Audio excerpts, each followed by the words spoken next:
High নমস্কার নমস্কার বন্ধুরা, আমাদের ইউটিউব চ্যানেলে আপনাদের সবাইকে স্বাগত। এই দেখো বন্ধুরা, আমরা চলে এসেছি মথুরা বৃন্দাবন। আর আমরা প্রথমেই এসে গেছি কৃষ্ণের জন্মভূমি। তো আমরা মেন দ্বার থেকে ঢুকে গেছি ভেতর দিকে। আমরা এখন হাঁটছি, দেখো মা বাবা সবাই আছে। মা বাবাকে নিয়ে চলে এসেছি। মেন দোয়ার না, ওটা গেট নাম্বার 3 ছিল। হ্যাঁ, গেট নাম্বার 3। আচ্ছা, গেট দিয়ে এখন মেন দোয়ারে যাবো আমরা এখন। আচ্ছা, তো চলো ভেতরের দিকে যাব। তো চলো ভেতরের দিকে যাওয়া যাক, চলো।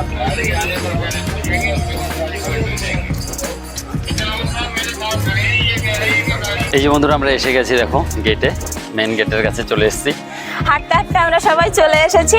ওই যে দ্বার দেখা যাচ্ছে, 3 নম্বর দ্বার, গেট নম্বর 3। আর দেখো কি সুন্দর লাগছে, তাই দেখো। এই দেখো, এই যে শ্রীকৃষ্ণের জন্ম হয়েছিল মথুরার কারাগারে।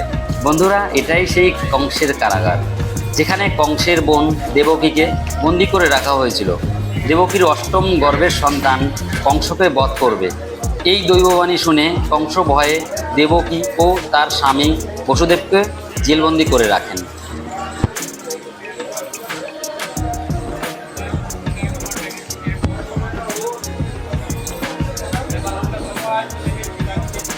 চলে এসেছি আমরা।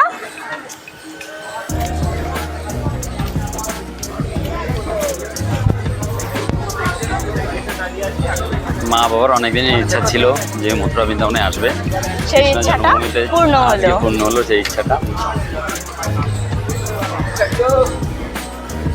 মনে হচ্ছে বন্ধুরা, আমরা মোবাইল নিয়ে ভেতরে যেতে পারবো না, ভেতরের দৃশ্যগুলো আপনাদের দেখাতে পারবো না। বিশাল দুঃখ পাচ্ছি। এখানে জমা রাখতে হবে, এখানেই জমা রাখতে হবে মোবাইল, পার্স। ওই দেখো দেখো দেখো, মাংকি মাংকি, ওই দেখো বাদর। প্রচুর বাদর আছে এখানে।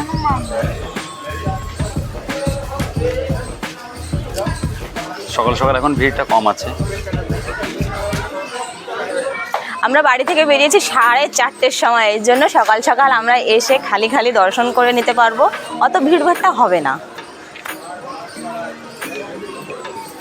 এটাই সেই ঐতিহাসিক স্থান যেখানে ভগবান শ্রীকৃষ্ণের জন্ম হয়েছিল। আর এখান থেকেই তার পিতা বসুদেব গোকুলে নিয়ে গিয়েছিল, মা যশোদার কাছে রেখে এসেছিলেন। আর এই যে পাশেই দেখতে পাচ্ছেন, এখানে ব্যাগ, অন্যান্য জিনিসপত্র এবং মোবাইল জমা রাখতে পারবেন ফ্রিতে। এখানে কোনো জমা রাখতে কোনো পয়সা লাগে না।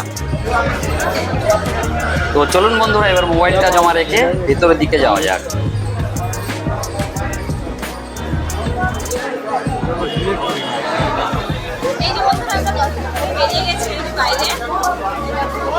আর ভেতরে গিয়ে কিছু দেখুন আর না দেখুন, গুহাটা দেখে আসবেন। এমনিতে সব কিছুই ঘুরে দেখবেন, কিন্তু গুহাটা ঘুরে দেখবেন। বেশি পয়সা না, টিকিট একদম 10 টাকা।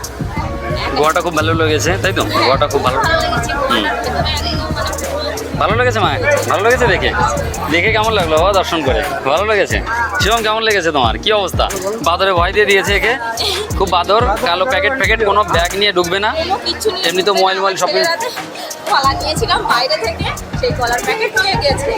আর বেরোতে গিয়ে একটা হনুমানে যে হাত ধরে উঠেছে, আর একজনের ব্যাগ নিতে গিয়ে এর হাত ধরে উঠেছে। তাই খুব ভয় পেয়ে গেছে। তো ভেতরে কিছু নিয়ে যাবেন না, একদম খালি হাতে যাবেন। আর এখানে মোবাইল জমা রাখবেন, এই যে এখানে ভেতরে এখানে পয়সা লাগে না, নিঃশুল্ক, তাই তো?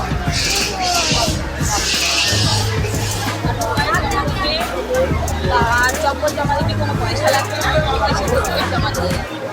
চলো এবার আমরা অন্যদিকে যাবো, অন্য কিছু ঘুরবো।